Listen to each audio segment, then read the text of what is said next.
Right, and we got another one. What's up, guys? This is the Gospel According to Mark with a C. He is I, and I am he. Just taking some time to tell you exactly what's on my mind. Thank you for joining me once again, my friends. Hope all is well with you. Now, guys, let's dive right into this. We're going to talk about a story that I saw probably a couple of weeks ago or so. And at the time when I saw it, I kind of like brushed it off as, all right, this is just Hollywood doing that crap that Hollywood always does, that I talk about all the time.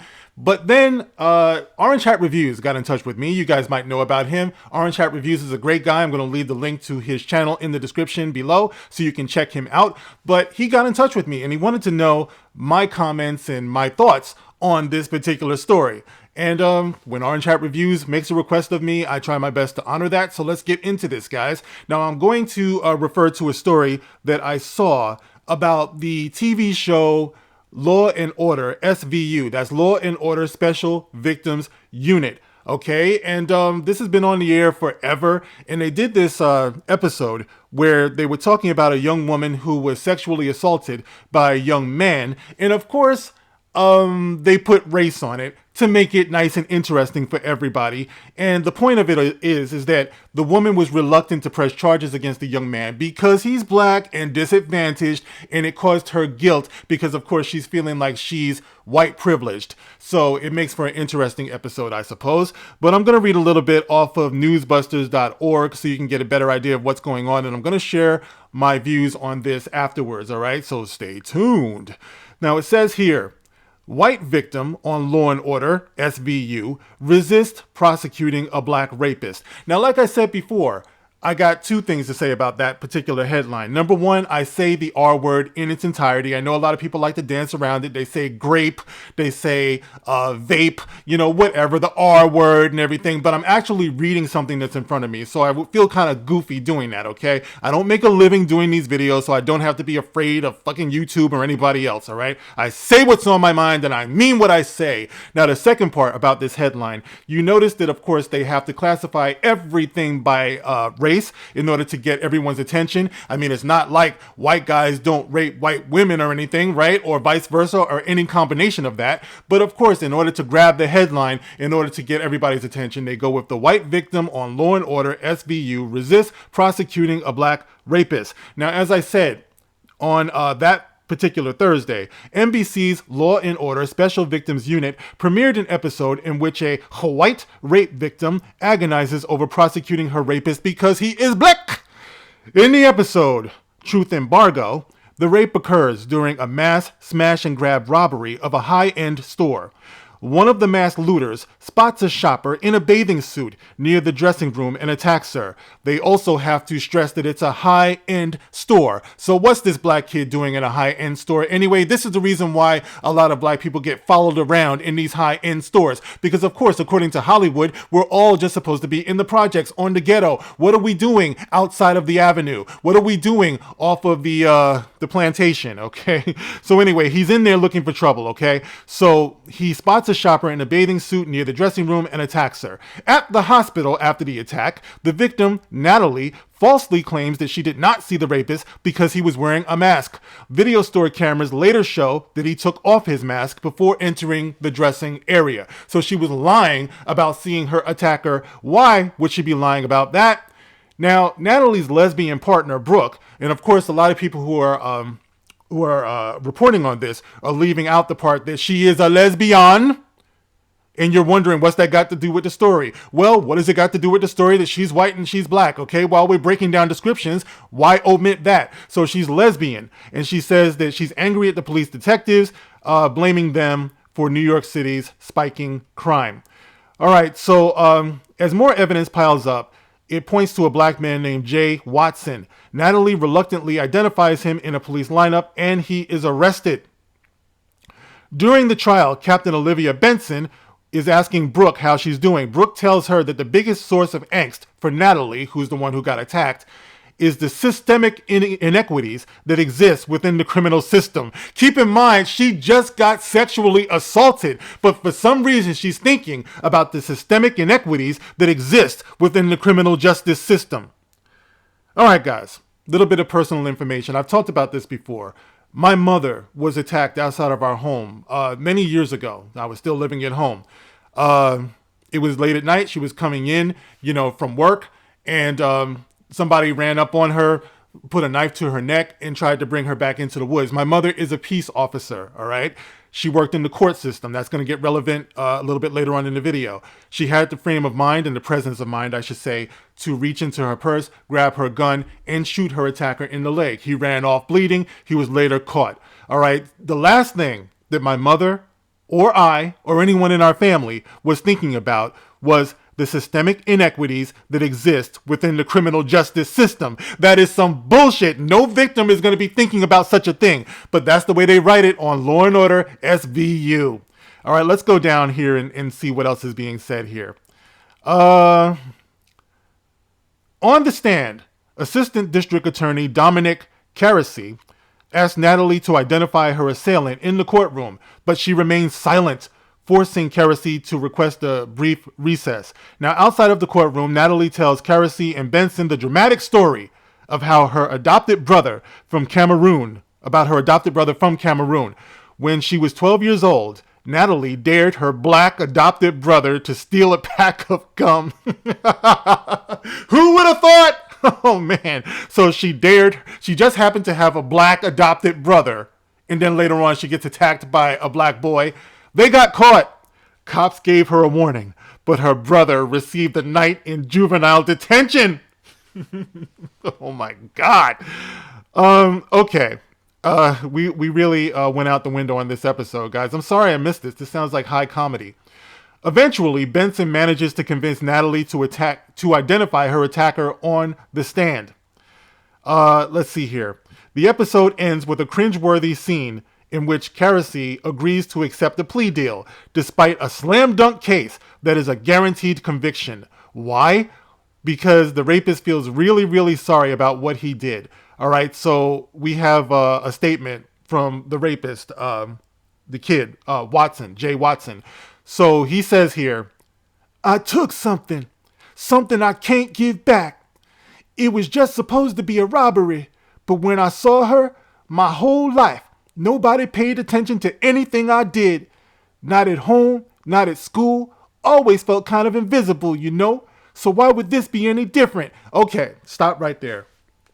He felt invisible. See, here's that running theme that Hollywood likes to go with about black people not being seen or not feeling like they're being seen. You see how this can be dangerous, what they're putting out there, because we don't feel seen.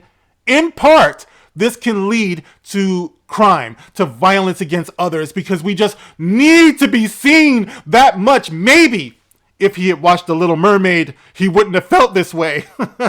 But he goes on to say, "What I did to Natalie, I did. Changed her life forever. So I guess I finally learned my lesson. Just too late." One thing he didn't say in that statement was, "I was wrong." He didn't say anything like that. He gave excuses. My whole life, nobody paid any attention. Not at home, not at school. Always felt kind of invisible. So why would this be any different? And so he did what he did, but he doesn't say that he's sorry for what he did, just that he got caught. All right, that's what they're doing here. All right, so it says here, I guess Carasy says to Mr. Watson, the kid, "It's never too late, Mr. Watson. You'll do time, but not your whole time. Oh man, when you get out, you'll still have some runway ahead of you. And taking responsibility for what you did is only the first step.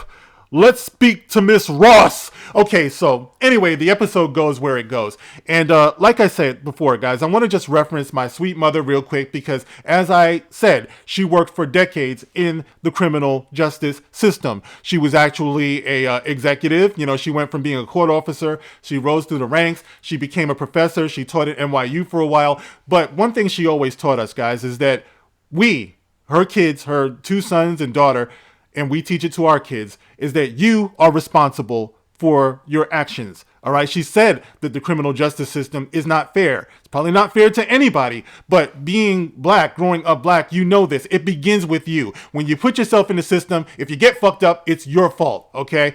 It's your fault. It's just that simple. Nobody cares about your excuses. Nobody cares about how you came up and what you've been through and all of this stuff. It's ridiculous to even make this a point. Okay, but I will say this before going on. There's another good point that I want to make, actually, too. I will say this, okay, that it's true. You know, these things do happen, and Law and Order, they kind of pride themselves with being one of those ripped from the headlines type of shows, even though I can't imagine there's any headline out there talking about some bullshit like this.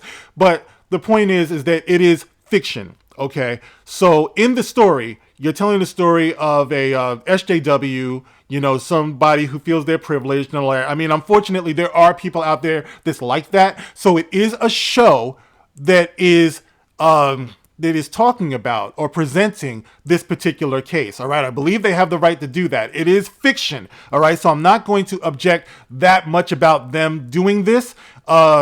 And the kid did end up going to jail, even though he accepted a plea bargain and everything like that. So I'm not necessarily of the outrage position over this, although I do acknowledge how ridiculous it is, the case that they're presenting here. But these are ridiculous times that we're living in. You know what I mean? But, what's the other point that I was going to make about this? Oh, yeah, also, this is Law and Order, SVU. You know who else is on this show, guys?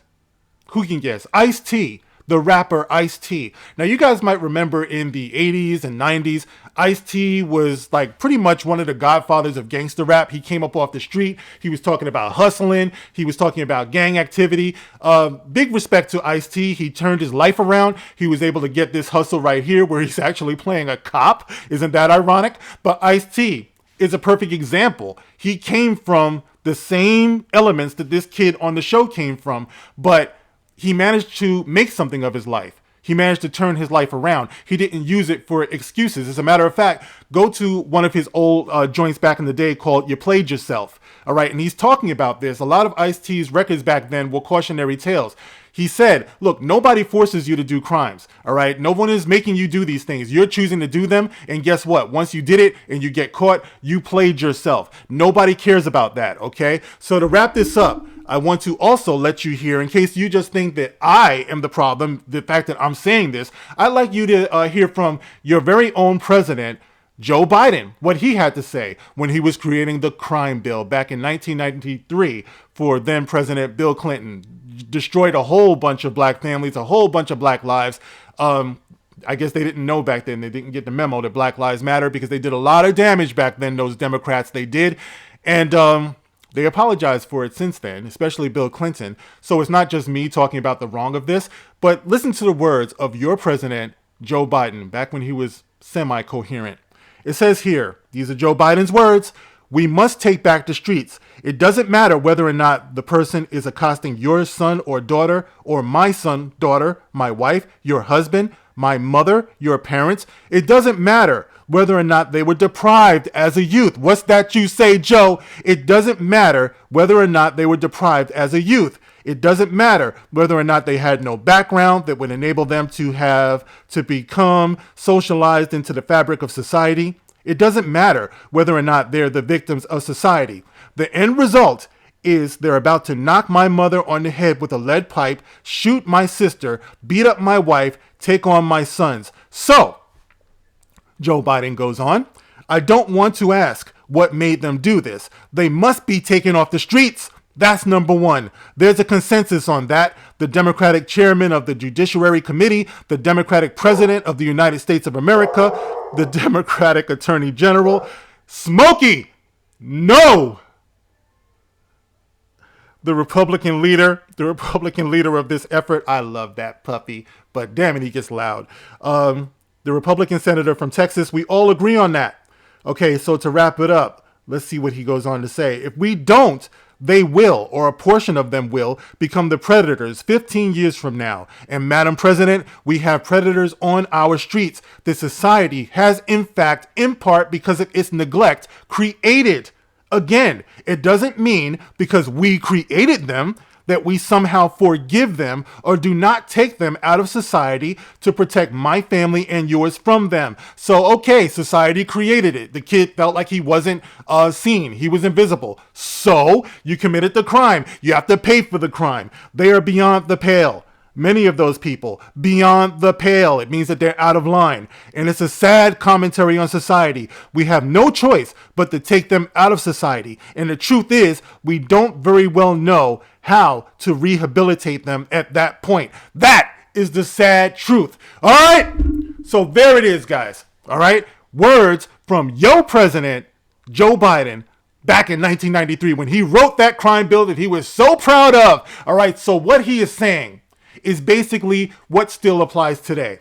All right? Which is society, America, me.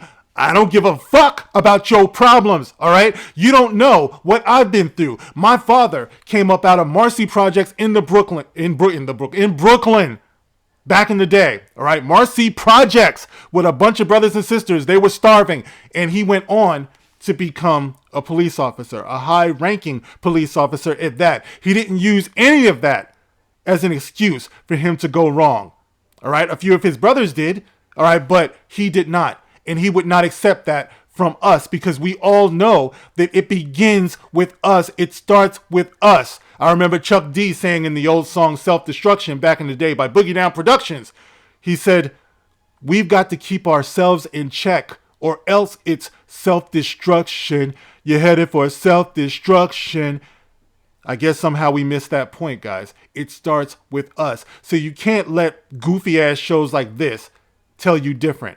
All right. You can't let society try to act like because you don't feel seen that somehow you are justified in violently striking out against other people. When you don't get a verdict the way you want it in a court of law, you don't get to riot in the streets and tear things up. Lawlessness is something that will be and should be taken care of by the law. All right. Discipline is something that you have within yourself. You don't like the outside law? Well, then you give yourself the inside law. You give yourself a code of conduct. All right. Because it's like I always tell my son, and if my son is watching, he knows I said this to him a million times. The whole world, the whole planet knows how to deal with an out of control black man. The whole world knows how to deal with that. What they don't know how to deal with or shouldn't have to deal with because the person is taking care of themselves is a black man or a person in general who knows how to act. All right. A person who moves with purpose and with that sense, with that good sense of not bothering their neighbor. Good conduct where you can lay your head down and not have to worry that someone's going to kick down your door because you committed a crime. All right. The world doesn't owe you anything. I said it in a video a long time ago. Nobody has to love you. Nobody has to care. And thus, the burden falls on yourself to care and to love yourself. Don't accept any excuses from yourself. Hold yourself to a higher standard. And when you see shows like this that come out wanting you to give you excuses on being out of line and against the law and things like that, you know that show is not in your best interest. All right. So I just wanted to give you my thoughts on that. Orange Hat Reviews, shout out to you again for making me do this. It was a long video, but I guess I have more to say about it than I thought a couple of weeks ago. And that's the reason why I respect you, Orange Hat, for, requesting that I take another look at this. All right, guys. So I appreciate you. If you made it to this point, I appreciate you hanging in there with me. You can like, you can share, you can subscribe. Thank you guys so much for your support. And thank you for your super thanks. I love you all. I'll see you in the next one. This is The Gospel According to Mark with a C. Rock on.